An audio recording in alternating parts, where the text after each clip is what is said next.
So we're going to strip down this R285. First of all, there's a screw here. I've already taken them out. Screw down there. And then on the back, there's a screw there and a screw there. And the cover itself, you can just bend in a bit on that side. As you bend these little tabs in, and then that comes off.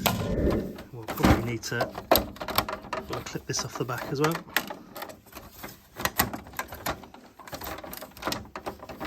So that comes off, and the cover's off. Quite an easy printer to get into, to be fair.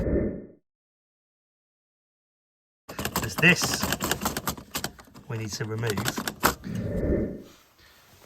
Right, once you've removed the screw from down there, the screw from the side here and the screw from over here, you've got a nice bit of play in this front section. You need to move the head out of the way, and you have to take the ribbon off. The ribbon comes off of this track, so it's out of the way, and then move the head all the way back over. And what we don't want to do is we don't want to leave it attached, because you're going to put pressure on the ribbon here. And then once this ribbon's out of the way and this is unscrewed, we can twist it slightly and we can lift it up quite a lot. See, this is the carrier we're taking out, this thing here. So you need to get it to a position where you can withdraw it, but you have to be very careful, because there's also, just down here on the front of it, there's a ribbon. See the little ribbon cable? So we need to unhook that first before we pull this out, because otherwise we're going to kill the printer.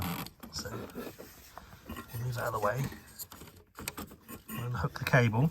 So we're out of this end. There's some little springs that you can unhook as you do it. Put the print head that way.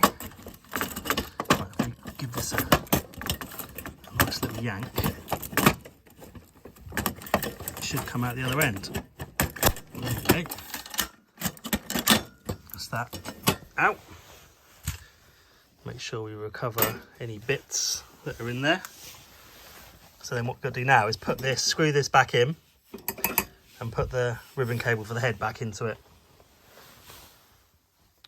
So once that's out, the next thing you're going to want to do is flip the print around, and there's a little cap down here on the back. And this here is where the waste ink goes. So this big absorbent pile of goo is what the ink gets pushed into. So what you want to do is you're going to need to disconnect this hose here that goes into that, and you're going to need to make up some way of connecting that to a pipe to go to a tank to catch the ink. So normally you just get another hose with a slightly bigger internal diameter. Drill a little hole in this, and then the pipe can come out of it. And then if you want to, you can remove all this. There's a few screws in there to take out. I'll probably remove it from this one. I think there might only be one screw holding this in, but get rid of it because it's just dirty. So yeah, there were two screws, a screw there and a screw there. You need a long screwdriver to get down to the one that was down there. You need to make sure you unhook this wire from the back of this before you pull it out. And when you do pull it out, just watch the back of this motor, because they're very fragile. Just take care when taking it out. But now this hose here, we can move it around a bit. That's going to come out the back. We'll make a little hole for it to come out, and then we'll attach a pipe to that for the waste ink. So yeah, you could now put this back together and do DTF with this, to be fair. It's going to work. The other bit's optional. So the idea of taking this roller out, which is under here, that is an optional. So what I might do now is just give this a clean up, put it back together, and then we'll give it a test with a DTF sheet. I nearly forgot one very important step. So this little micro switch that was clipped in here, pop it out and just stick a zip tie around it, and you can just tuck it back in. Might even clip back in for a bit of luck. But as long as it just sits there, zip tied up, then it no longer will know that the top's open. I'm going to put the lid back on now.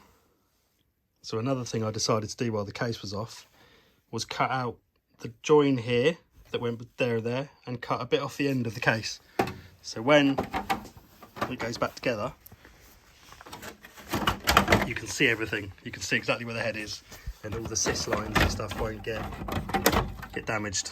So let me put this back together now. So it's all back together now. I've added a pipe that connects to the waste pipe in the printer, and you can see when it turns on, it pushes the ink up into this tank here, or this old soap bottle that I'm using as a tank. Right, got the printer. The last step is to turn it on, get it going, hit the button to get it to come out to put it where you can open the lid, and then you want to put a little flathead screwdriver just in this back of this cap here. Just twist, and it'll pop out like that, and then lid comes off, and we get rid of it. Don't need it anymore. And what we're going to do is when the sys system goes in here now, the pipes have got enough room to move all across, and you'll be able to see everything as we're printing. So it's nice and open, ready to go. Right, so my next video will be how to set this up in AcroRIP, and we'll do a test print. So I'll do that one soon and upload it.